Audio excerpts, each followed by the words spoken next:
She put a pot on she hair and gone. Them a the first one out on the dam. Basket on she head, bucket in each hand, hold up on she frack, I wanna she grandson. To the market, them a go. For the morning, the day is dawning. For Crow to give the villagers a warning. Rise and shine, the birds them a sing. All animal take turn as them join in the waking. Crow, dagaba, donkey bray, horse and they even duck a quack. Crow, dagaba, donkey bray, horse and they even duck a quack. Come and hear this sweet story that tell the people about life in the country. All day a back down, me now a come home. Inaga, jackass guy for fetchy load.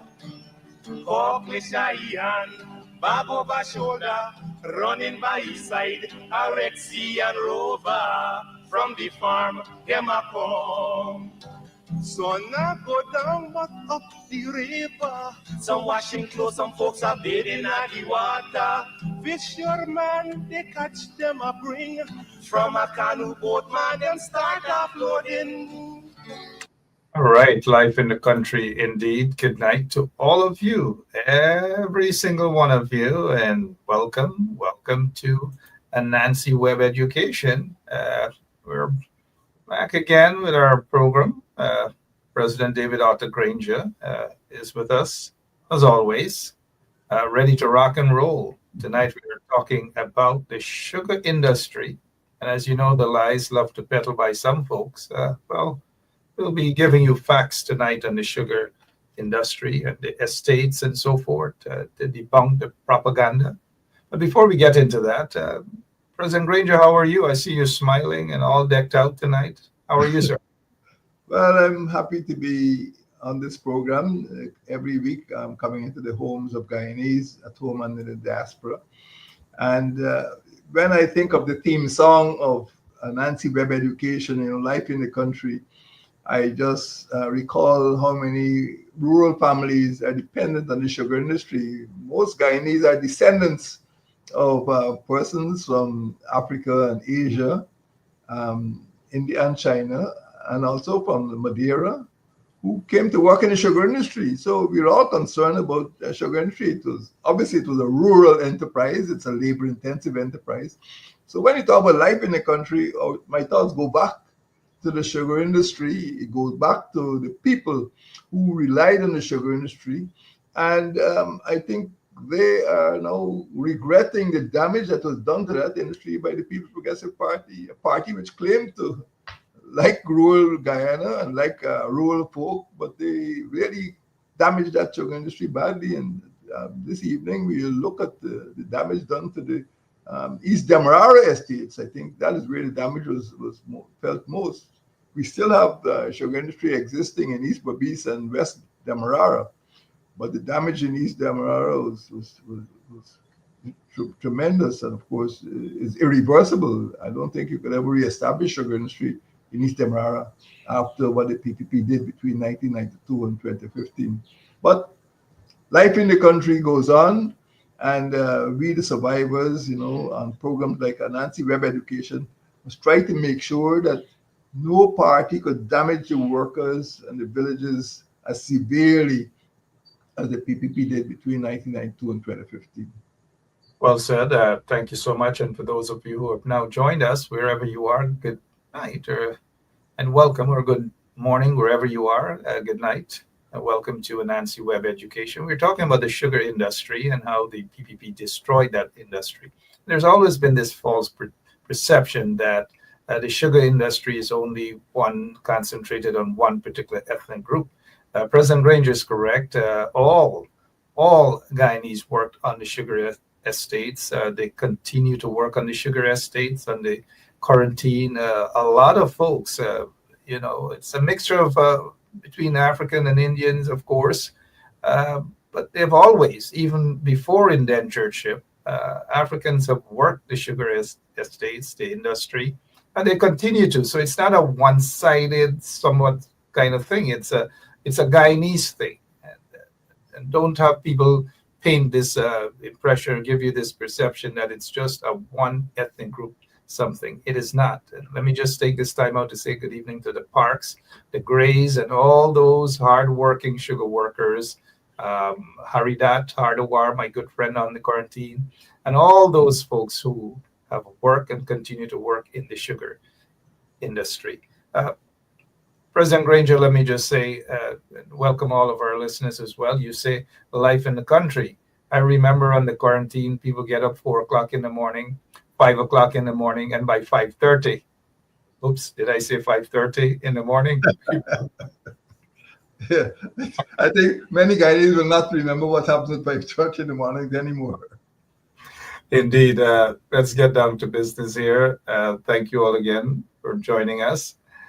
Today, we talk about the Guyana Sugar Corporation and the fact that it's employed over 20,000 workers when the PNC administration left office in 1992. Gaisuco employed about 15,000 workers when the PPP administration left office in 2015. This meant that the PPP removed 5,000 or over 5,000 workers off the payroll and closed several East Demerara estates between 1992 and 2015. I repeat, Gaisuco employed about 15,000 workers when the PPP administration left office in 2015. This meant that the PPP removed, now listen carefully, they removed over 5,000 workers off the payroll and closed several East Demerara estates between 1992 and 2015. Anansi Web Education, our program examines this topic, the PPP's destruction of the East Demerara sugar estates, with the aim of addressing the following questions. First question, President Granger. Why did the PPP's destruction of the East Demerara sugar estates occur after 1992? Well, it was the opportunity provided by the PNC's loss of office in 1992. So the PPP, this is the first time since nationalization in 1976, 16 years after nationalization, it's the first time the PPP is getting its hands on the sugar industry. And in previous Anansi programs, we dealt with the struggle for union recognition in the sugar industry in 96-4, bloody struggle, when the GAU called a 165-day strike and hundreds of persons were killed.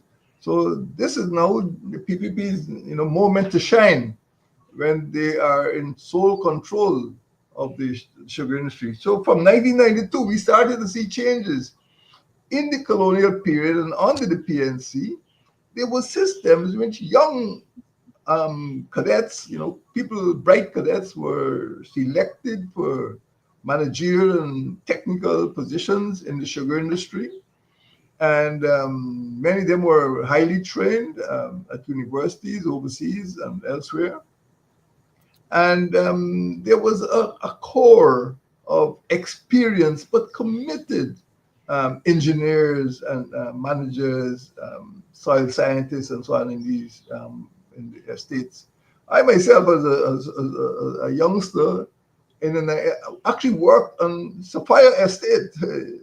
What is now Sapphire used to be an experimental station on the Bookers, where you test the sucrose content and the soil and different conditions for growing sugar. It was like a field laboratory. So the industry was highly it's a highly scientific industry. But when the PPP got in, they were more selective, and a lot of the educated people, a lot of the experienced managers were driven out of the industry. The PPP started to run it on political lines. Well, once you are producing a commodity for the international market, you have to be very careful with your technology and your science and your managerial systems. So from 1992, the PPP started to control the sugar industry as if it was a branch of the PYO or PPP. So the relations with GAU which were assumed to be cordial, started to sour. And many people, many young school leavers and university graduates who were previously attracted into the industry started to leave. And of course, it was a period in which the PPP did not seem to have any interest in retaining certain types of persons. But the industry has always been, especially at the grassroots, a multi-racial industry. And when you look in certain areas like East Babis, East Bank Babis, East Bank Demerara, West Bank Demerara, even on the quarantine course, you'd see a mixture of persons. So when the PPP tried to run the industry as a party, a branch of the party, I think we started to run into some serious problems here. So 1992 was key because they inherited an industry with over 20,000 workers. But by the time they left office 23 years later, over 5,000 or more workers had quit or had been removed deliberately. And tonight we're looking particularly at the East Demerara estates, and so we must see 1992 as being a watershed year in which an industry which was not doing particularly well became a disaster in the 23 years after 1992. So 1992 was critical because the PPP started to run the sugar industry as if it was a branch of the party, and instead of being a modern agro-industrial complex based on foreign markets. Thank you so much, President Granger. And it is true, the evidence is there that the PPP believes that the Gaisuco is part, it's an arm of the PPP, and they give that false perception of what the industry is like and the reflection of the workers. There's especially in the East Quarantine Berbice and other parts where sugar estates are, they have different groups, ethnic groups working there, whether East Indians, whether Africans, they're all working the estates, and the PPP wouldn't want you to know that part. But as we move to the second part of tonight's discussion, the second question, who was responsible for the destruction of the East Demerara estates? Well, the answer is easy, frankly, because East Demerara estates comprise, Diamond on the East Bank, and then you had Ogle, LBI, and more Lusignan. When the PNC left office in 2015, in 1992, there were 8 estates functioning in the entire country. But the PPP, in its wisdom, shut down Diamond,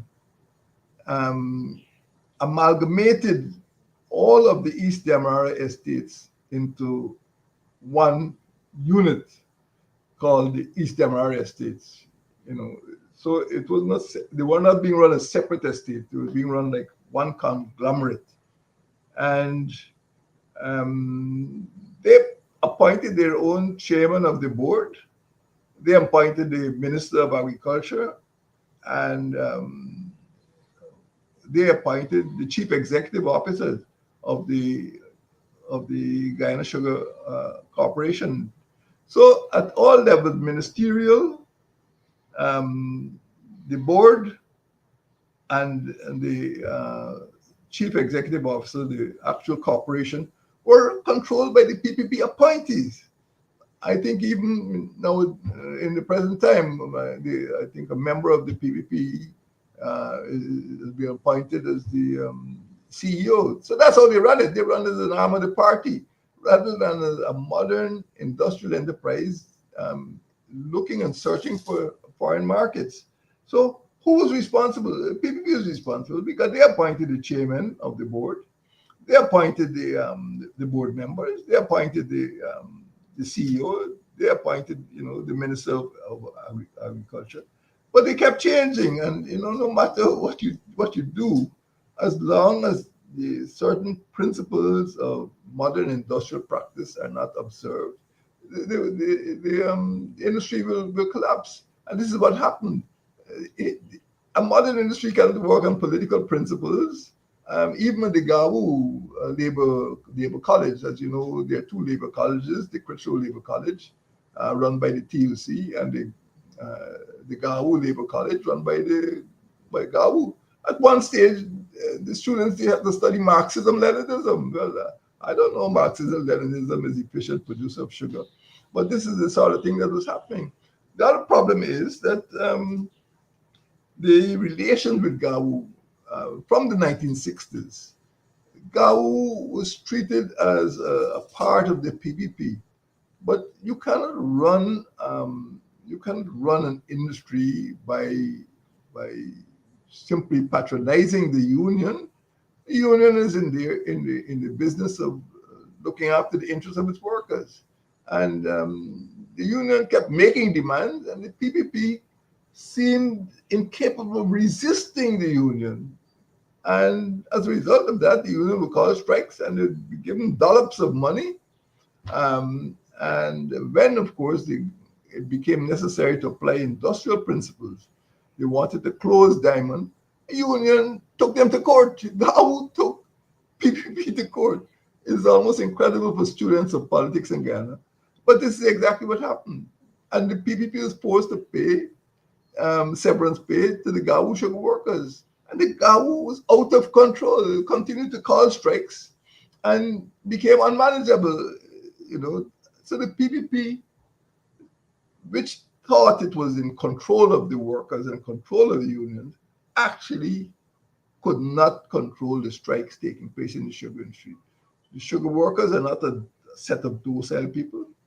They wanted to see proper management. They knew it was hard work and they knew what they put into it, and they could not tolerate the mismanagement, the fact that the equipment, the machinery was not being repaired or replaced. Some of the managers were not as well trained as previously, and they want the best for their families. Life is hard in the sugar estates, but the PPP underestimated the need to have proper equipment, proper management practices, proper industrial relations, proper pay, proper negotiations, business-like negotiations with the union. And for all these reasons, after 1992, the PPP did not have it easy. And after the death of the Jaggers, things got worse. From the start of this century, of 2000 thereabouts, because at that time, as you know, everybody knows that Guyana was a British colony, and it was the beneficiary of favorable financial support from the European Union. That is, Guyana Sugar got access to the European Union at preferential rates which were more favorable than international rates. But because the EU decided to adhere to international best practice and have free trade, it meant it could not give preferential rates. It had to allow the entry of sugar from everywhere, as Brazil, India, China, and Mauritius and elsewhere. So Guyana was not able to compete because the favoritism that Guyana favored in its relation to sugar just contravened industrial practice. So people became complacent, the union became complacent, the party became complacent. And as a result of that, when the European Union withdrew its preferential framework, the sugar started to face problems. It had to stand on its own 2 feet, so to speak, and it started to falter. So the responsibility for the destruction of the East Demerara estates is strictly a matter of the PPP. They amalgamated the estates. They followed bad practices. The wage bill continued to hit the ceiling, and they actually could be accused of maltreatment or mistreatment of the workers. They were not maintaining the fields. They were not maintaining the factories, and they felt that they could just continued to win the support of the workers who were who were an important voting bloc. And this is the big problem for the PPP. PPP was very confident that the bulk of the sugar workers would vote for the PPP. So they did their best not to attempt to alienate them, to win their favor. And as a result of that, the whole country had to suffer to make sure that voting bloc was kept intact. So they followed bad practice because they thought it was good for elections. And the result is that we all suffer. So in terms of responsibility, the PPP just followed bad practices, bad relations, with the unions, bad, management, of the fields and the factories, and of course, they weren't able to command a significant part of the international market, even though the industries in some other Caribbean countries were collapsing. Gaisuko and the PPP administration could have filled that void.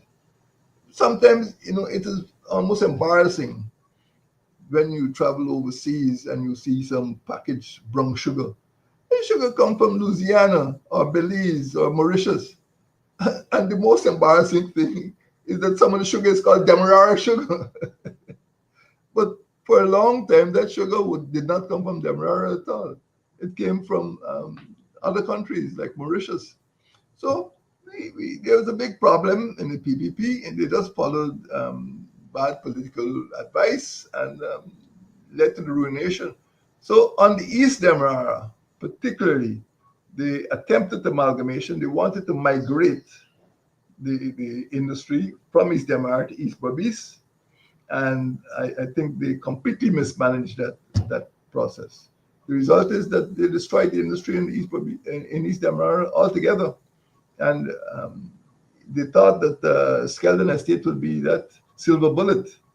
The genius who invented Skeldon thought that would solve all the problems of the sugar estate, but he's completely wrong.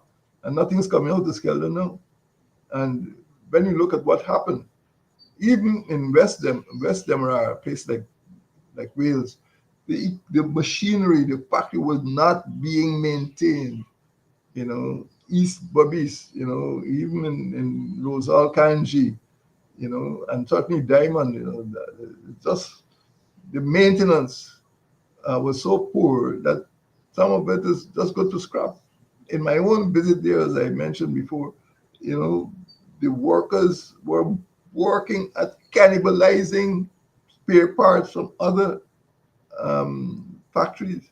So the PPP really messed up big time in East Demerara, big time. They tried to move it out of East Demerara, and it was completely mismanaged.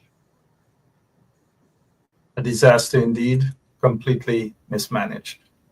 Our third question, what has been the impact of the PPP's destruction of the East Demerara sugar estates? It's tremendous. We saw the record from 1992 to 2015, the PPP reduced the sugar workers, sugar industry by over 5,000. And then sugar estates were closed, bad investments, and people were becoming frustrated. And then back to the question, what has been the impact of the PPP's destruction of the East Demerara sugar estates? The immediate impact was the retrenchment of workers, dismissal of workers, the reduction of the workforce. And of course, it is accepted that in communities close to sugar estates, there is a spin-off effect or impact because of the way the sugar industry developed. In colonial times, it was prudent or expedient for the British to have the sugar workers living close to the estates. And they became dependent, Shops were open, people would open different types of facilities to support the workers. Very often, a man would be working, his wife would be working, and sometimes the village, would be providing materials and so on to support the estate. So the estate became part of the community. Many of them were living on the estate, and of course, the workers got tremendous amount of benefits. If you read about the benefits that sugar workers got, in terms of not only NIS, but also in terms of, medical benefits and holidays with pay and other facilities, it was posh. It was posh. So when the carpet was pulled from under the sugar industry, all those facilities were removed. And it led to not only unemployment, but it also led to disenchantment. Young school leavers who in the 60s used to be rushing to become Booker cadets, who were rushing to qualify to get a job in Booker's, they said this is a dead, dying industry. And they no longer were interested in seeking careers in an industry which was on a point of collapse. So it had an immediate impact, but it also had an eventual or secondary impact because it became an unattractive profession for young school leavers, young graduates. So I would say that the impact has to be seen on two levels. One is immediacy and one is long-term impact, but it also has to be seen at different levels. That one, you're not training or attracting young educated school leavers, your management will eventually suffer because sugar is a peculiar industry. It is not something you could go into and come out. People are born into the sugar industry. They live sugar. They understand sugar industry. They understand the weather. They understand the soil. They understand the work, the relationship. And if you don't have that sort of familiarity with the sugar industry, it is difficult to just get it by just signing an employment contract. And the result is that chain was broken because the PPP tried to politicize the industry, which had previously, regardless of the fact it was British, it was highly professional. And there are a lot of professionals in Guyana who owe their cadetship and the tertiary education to training in the sugar industry. But all that was lost. The PPP never realized it. They just thought that, get rid of X because he's not one of us. Or, and the result is that other people look and see the slaughter that was taking place and just decided to migrate or to go to other industries.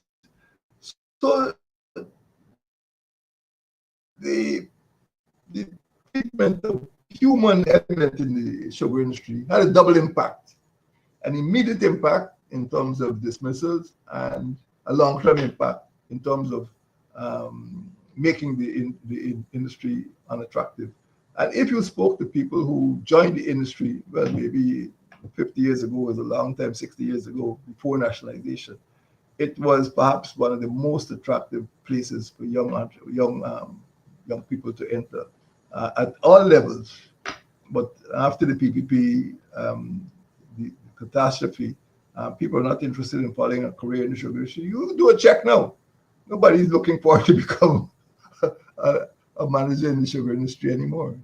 The PPP made that prospect very unattractive. Well said. Lots of people in the sugar industry, sugar estates, worked in the sugar estates. Many might be watching tonight. Some might be our friends or relatives. It cuts across the board.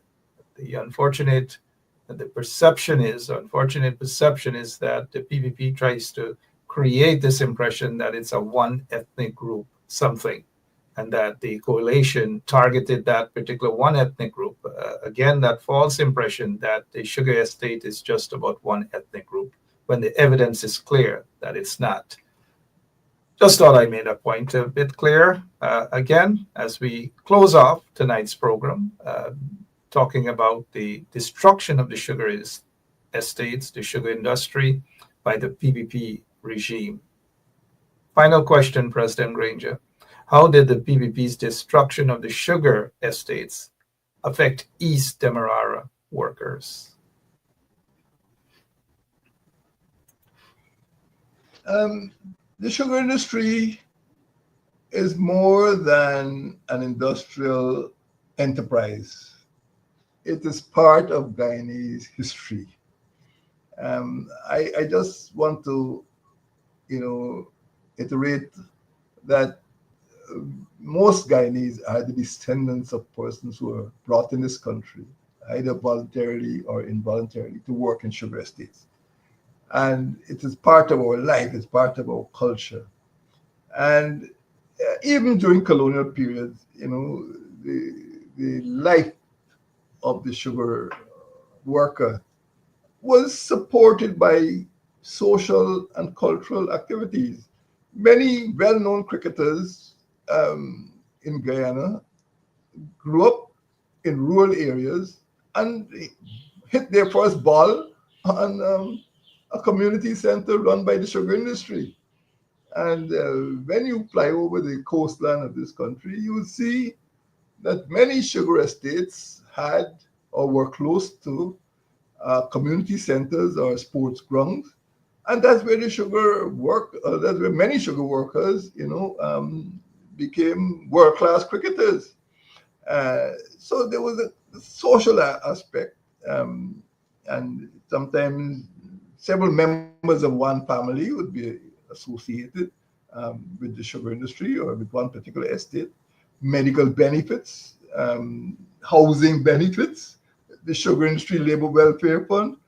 It is difficult to measure the impact of the sugar industry on Guyanese people. So when you shut down half a dozen estates, when you shut down the whole East Emirate estate, you're bound to have an impact on the social, cultural, and economic lives of thousands of people. So just to say, 5,000 people were removed by the PPP is not enough, because those 5,000 people had, wives and children, and all of them were dependent on the sugar estate. So the impact is difficult to measure, but what damage has been done is difficult to repair, because no government, well, I shouldn't say no government, it's unlikely that any government will attempt to correct the damage of the PPP, to repair the damage of the PPP is done at East Emirate. I mean, when you look at Diamond, it is now a housing estate. When you look at the, Ogle or Elmore, it's dead. The PPP killed it. So the impact is irreversible, and the PPP has to bear full responsibility. You cannot blame the PNC. They cannot blame APNU. This is all they worked between 1992 and 2015. And I think the Guyanese people must understand the big lie that the PPP is trying to tell the Guyanese people, that the industry was damaged by the APNU. The PPP damaged the APNU, damaged the industry. And APNU in 5 years could not repair the damage that the PPP has done. And anyone who tries to repair the damage has to reverse some of the terrible mistakes the PPP made. And I just hope that the efforts made by the APNU UFC to concentrate production in those three areas, East Berbice quarantine, based on Albion, not Skeldon, Albion, West Berbice, based on Blaymont, West Demerara, based on Lyford. That is the future of the sugar industry. APNU embarked on a reorganization plan, and those three hubs, East Berbice, West Demerara, will see the future of Guyana sugar. And I just hope that the PPP just turns away from those terrible practices it initiated in 1992, the closures and the dismissals and the other actions which failed to rehabilitate the machinery, failed to pay attention to the field work. And it just thought that by putting people from the central committee here, there, and trying to have close relations with GABU could make sugar succeed. No. It's a highly competitive commodity on the international market, and the PPP simply followed bad practices. And I must stop telling the Guyanese people lies about how the sugar industry in East Demerara was destroyed. PPP destroyed the sugar industry in East Demerara. That's it. Thank you so much, President Granger. They destroyed the PPP, destroyed the sugar industry in not just Demerara, but out the other estates, whether it's Berbice, Corentinese, Berbice, West Coast, wherever they have destroyed it. Earlier, we mentioned that the industry is about not one ethnic group. This reminds me of a protest under the PPP in Berbice, that is. And look at the ethnic composition. Look at the ethnic makeup of these sugar workers who are fighting for better treatment, but instead they were arrested and locked up. Take a look at their ethnic composition there. Take a good look, guys, and you'll understand. But then again, the PPP tries to create this false impression, false perception that the sugar industry is just of one ethnic group, and that when the coalition, when under David Granger's presidency, it's as though you guys were targeting the sugar industry because of ethnicity, when in fact it wasn't the case. It's not the case at all. Thank you for shedding light on the truth and the destruction of the sugar industry under the PPP regime. And we just touched on Demerara. We haven't gone to East Berbice and other parts as yet. They have been commission of inquiry under the PPP regime because they knew they were failing. They knew that sugar was failing, and they knew the PPP couldn't do anything about that. We saw the reduction of sugar workers from 1992 to 2015. Over 5,000 workers were sent packing. Thousands of workers couldn't do anything, especially out of crop times. The PPP couldn't address that. They have no alternative. Actually, they still don't have any alternative. And today, 2024, we're still hearing, they're coming out gradually to say that the sugar industry isn't working. As a matter of fact, it's because of the incompetence of the PPP regime. Sugar workers, stop being used by an incompetent regime.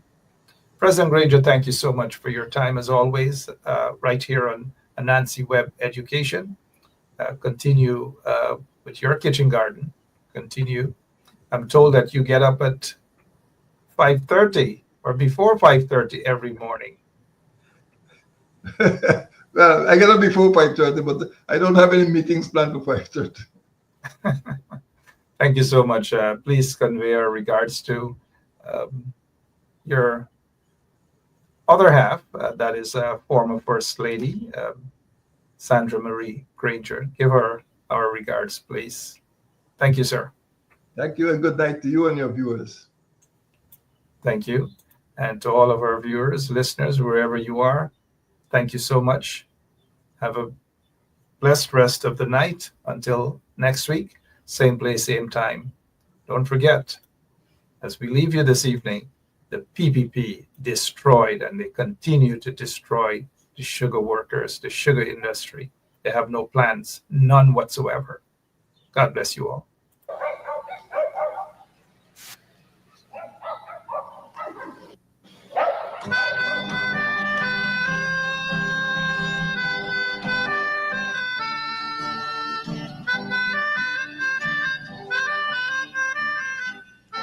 She put a pot on she hair and gone. Them a the first one out on the dam. Basket on she head, bucket in each hand. Hold up on she frock, I wanna she grandson. To the market, them a go. For the morning, the day is dawning. For cockacrow to give the villagers a warning. Rise and shine, the birds them a sing. All animal take turn as them join in the waking. Cockacrow, dagaba, donkey, bray, horse, and they even duck a quack. Cockacrow, dagaba, donkey, bray, horse, and they even duck a quack. Come and hear this sweet story that tell the people about